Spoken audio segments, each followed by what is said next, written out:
I felt like Dana White had the chance to be the hero after this bad news delivered at the Baku press conference when he was asked about a possible Francis Ngannou return to the UFC. Instead, minutes after announcing fans could expect double the amount of Dana White Contender Series nights in their next broadcasting deal, White quickly shot down any thought of Aspinall versus Ngannou by disparaging Francis's integrity.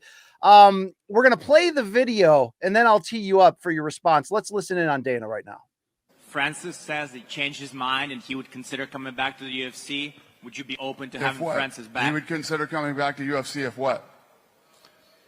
One thing I've learned over the years about Francis doesn't always mean what he says publicly. What he says behind the scenes are different than what he says publicly.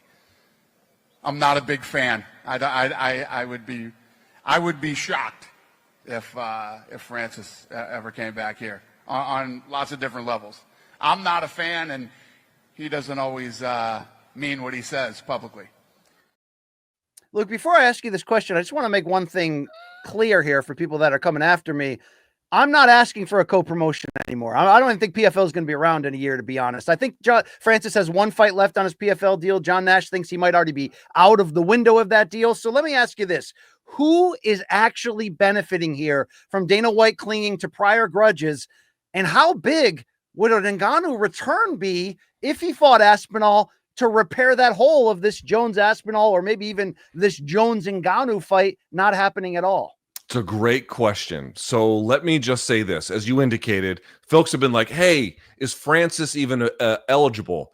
That is somewhat up to different legal interpretations. As you indicated, John Nash says there is one interpretation based on how the length of the contract has expired or reached a certain threshold, I should say, so therefore it's no longer relevant.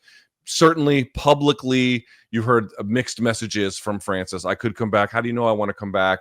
Who says I'm leaving PFL? Kind of playing it coy. Show that tweet real quick. If you just flash that Ngannou tweet up there. Yeah, put that up on the screen if you can there, Long Island Luke. Did I ever say I'm coming back? Right, exactly. So he's played a little bit with that as well. But to me, none of that is the point, right? The point is not, is he available? That's not really what Dana said, although he kind of intimated it a little bit, like on a few different levels. He'd be surprised if he got back there. But what Dana basically said there is, without saying it, and we kind of just know this is the way that he goes, and he actually had said previously he'll never be back, not at this press conference, but at another one when ultimately Francis left for the PFL. The reason why the question of whether he's even available isn't even the right one is because the real question is, what would be the good faith argument in service of the fans' interests? What would be that argument that precludes Dana White and the UFC from even being open to the idea, right? Because A, he could still be, difficulty with getting out right now, and it's not really a relevant question, or B, they could be open to the idea, but maybe Francis wants some absurd number, 30 million, and they're just not going to give him that, right? But even that's not the point. The point is that they're saying they're not even open to the idea. How can you possibly look at the state of this division? And they also said they wanted to make it up to Tom Aspinall.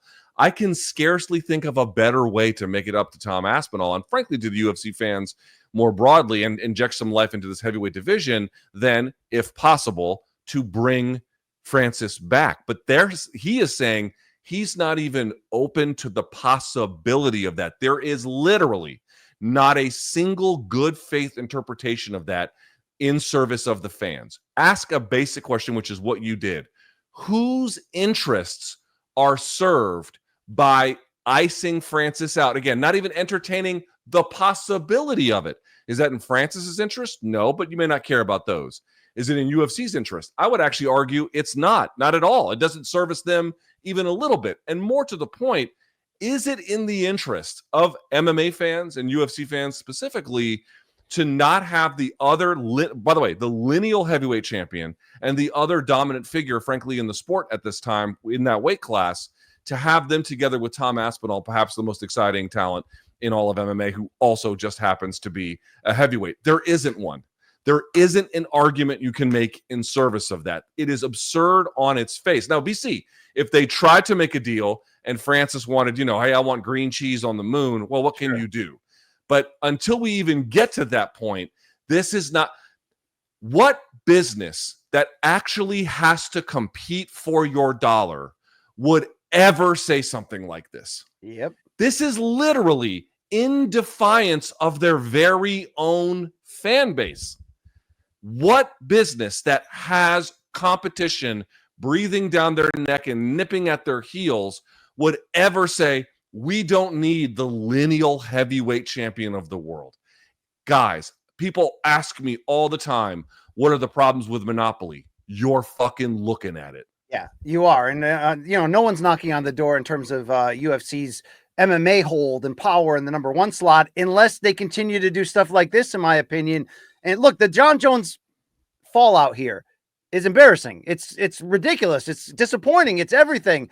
And then you package on this absolutely embarrassing quote from Dana that makes it all about him. Why? Because Francis is not a good guy.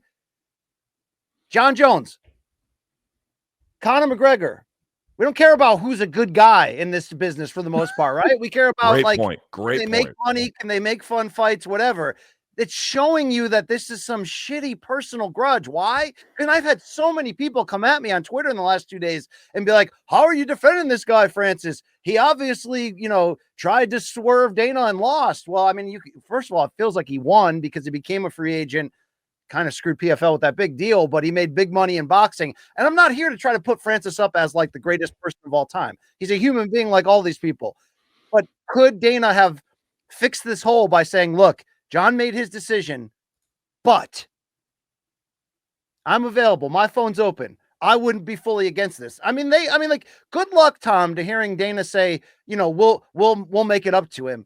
Ask Tachi Palace how that worked for them. Okay, please ask them. Here's Dana quickly on whether he regrets enabling Jon Jones for 2 full years. Right here, just back to the Tom Aspinall and Jon Jones situation. Do you somewhat regret the time that you gave Jon Jones to make his final decision, that it took so long and the whole division? Do I regret the time that I gave him? Yes. Listen, if you look at what he's accomplished in the sport, no.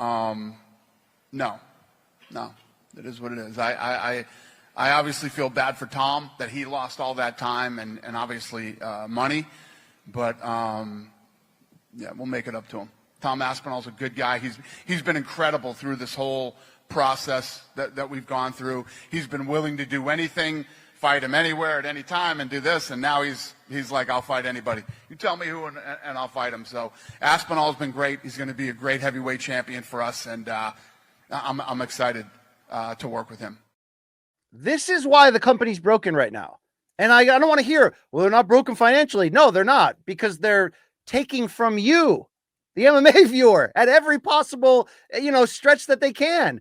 So it's like Jon Jones does this to you, does this to the company, does this to the fan base, but we're not going to say anything bad about him. But Francis dared to challenge your monopolistic draconian contract system and crawled through the Shawshank pipe to get out. And now he's the biggest evil villain heel of all time. Like, this is embarrassing. Vince McMahon, for all his faults, would not have done this. So Luke Thomas, what is the heavyweight division going to look like moving forward? Especially if Ngannou's not going to come in to fill that super fight slot. Who is out there that would interest you for a Tom Aspinall fight? And is there anything the company can actually do to, quote, make it up to him? They could sign Francis Ngannou. You want to make big. I mean, how big would a Tom versus Francis fight be? There's certainly a debate about that. I don't think it'd be a blockbuster in that sense, but it's going to be a lot bigger than him versus Gane. It's going to be a lot bigger than him versus Jailton Almeida. It's going to be a lot bigger than him versus Curtis Blades for the third time, or Kuniev, or anybody else that they Sergey Spivak for however many times they've already fought already. I mean, it's like take the tour of Tafa in the same night. That's yeah. You know what? Maybe it's like Tom Aspinall has like 5 fights on the main card, and it's just Tom versus 5 Tafa brothers. That actually would be kind of interesting. But short of that, it's silly a comment, obviously, BC, because this is simply where we are now. I want to be clear about something. Even if they did sign Francis, we all have to recognize that doesn't actually fix the problem. Now, it would fix the short-term problem quite a lot. Because you could get potentially 2, and this is getting a little greedy, but there's a world where you could get 3, but you could certainly get 2 fights between them, and that's not enough to save a division, but it's enough to make for a better calendar year while other things can happen at play. But once those fights are over, you still have this other situation that we have, and I know, for example, one championship just announced today that they're going to have Rug versus Anatoly Malikin for the second time. Either of those guys could be signed to the UFC, and I think that would be a benefit to them. You could get Vadim Nemkov, BC, and I think that would be a benefit to them. There are some other names out there, and maybe long-term, Gable Steveson is a name you could go after that if you really wanted to would be available. But like, this is the reality. The heavyweight division isn't just a problem in UFC. No. It's a global shortage of talent issue.